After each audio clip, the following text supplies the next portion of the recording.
اسلام نے میاں اور بیوی کے سرگرمیوں کے لیے ایک دائرہ مقرر کیا ہے، جس دائرے میں رہ کر دونوں کو زندگی بسر کرنی ہے۔ حدیث پاک میں فرمایا گیا ہے کلکم راعٍ وکلکم مسئول عن رعیتہ، تم میں سے جو ہے ہر ایک ذمہ دار ہے، اور ہر ایک ذمہ دار سے اس کے متعلقین، اس کے متعلق اور اس کے ماتحت لوگوں کے بارے میں سوال کیا جائے۔ مثال کے طور پر حاکم جو ہے وہ رعایا کا ذمہ دار ہے، مالک جو ہے نوکر کا ذمہ دار ہے، اسی طرح جو ہے شوہر بیوی اور بچوں کا ذمہ دار ہے، بیوی جو ہے بچوں اور شوہر کی ذمہ دار ہے۔ حدیث پاک میں فرمایا گیا ہے کہ ہر ایک سے اس کے ذمہ داریوں کے بارے میں سوال کیا جائے گا۔ اسلامی معاشرتی نظام میں شوہر کو حکم دیا گیا ہے کہ وہ اپنی بیوی اور بچوں کی کفالت کرے، ان کے ساتھ اچھا برتاؤ کریں، حسن سلوک سے پیش آئیں، احترام کریں، عزت کریں، اور اگر ان سے کوئی کوتاہی ہو جائے تو اسے درگزر کریں۔ ارشاد ربانی ہے وعاشرہن بالمعروف فإن کرہتموہن فعسى أن تکرہوا شیئا ویجعل اللہ فیہ خیرا کثیرا۔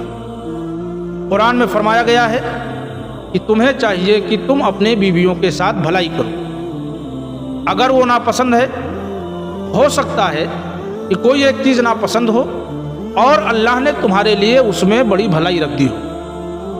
حدیث پاک میں فرمایا گیا ہے عورت جو ہے وہ بائیں داہنی پسلی سے پیدا کی گئی ہے، اور پسلیوں کا اوپری حصہ جو ہے وہ ٹیڑھا ہوتا ہے، اگر تم اسے سیدھا کرو گے تو ٹوٹ جائے گی، اور اگر اس کو اسی حال پر رکھو گے تو ٹیڑھی ہی رہے گی۔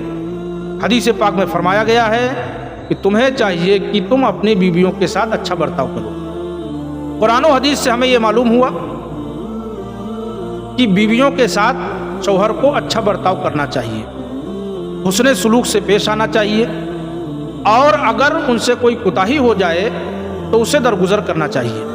نسوانی مزاج کا خیال رکھتے ہوئے معلوم ہوا کہ ایک بیوی جو ہے شوہر کے خواہش کے مطابق زندگی بسر نہیں کر سکتی ہے، کہ ہمیشہ جو ہے اس کے خواہش کے مطابق سارا کام۔ عام طور سے دیکھا یہ گیا ہے کہ بیوی روزانہ کھانا بناتی ہے، صبح کا ناشتہ بناتی ہے، دوپہر کا کھانا بناتی ہے، شام کا کھانا بناتی ہے، اور اگر کسی دن نمک مرچ زیادہ ہو گیا یا جو ہے مزاج کے مطابق کھانا نہیں بنا تو لوگ جو ہے ناراض ہو جاتے ہیں، گالی گلوچ دیتے ہیں، حد یہ ہے کہ مار پیٹ بھی کرتے ہیں۔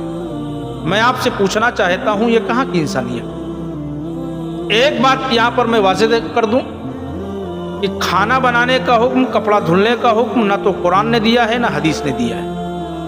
آپ دیکھیں کہ روزانہ وہ کھانا بناتی ہے، صبح کا ناشتہ بناتی ہے، دوپہر کا کھانا بناتی ہے، شام کا کھانا بناتی ہے، گھر والوں کے کپڑوں کو دھلتی ہے، بچوں کو نہلاتی ہے، اسکول بھیجتی ہے، خادمہ بن کر گھر کے سارے کام کاج کو کرتی ہے۔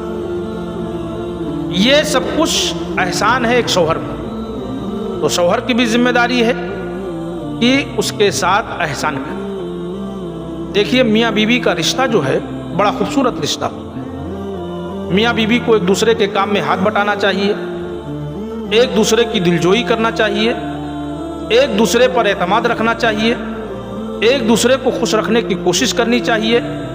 اگر آپ ایسا کریں گے تو اللہ بھی خوش ہوگا اور اس کے رسول بھی خوش ہوں گے۔ جب ہم آقا کریم صلی اللہ علیہ وسلم کی ازدواجی زندگی پر نظر ڈالتے ہیں تو کیا دیکھتے ہیں کہ آقا دو جہاں صلی اللہ علیہ وسلم کا ازواج مطہرات کے ساتھ سلوک جو ہوتا تھا وہ ہمدردانہ اور مشفقانہ ہوا کرتا تھا۔ پیارے مصطفیٰ چھوٹی چھوٹی چیزوں کا خیال رکھتے تھے۔ ایک مرتبہ انجشا نامی غلام سواری کو تیز چلا رہے تھے اور اس پر ازواج مطہرات سوار تھے۔ پیارے مصطفیٰ نے آہستہ چلانے کا حکم دیا کہ کہیں انہیں کوئی تکلیف نہ ہو جائے، کہیں ڈر نہ جائیں، نازک شیشے ٹوٹ نہ جائے۔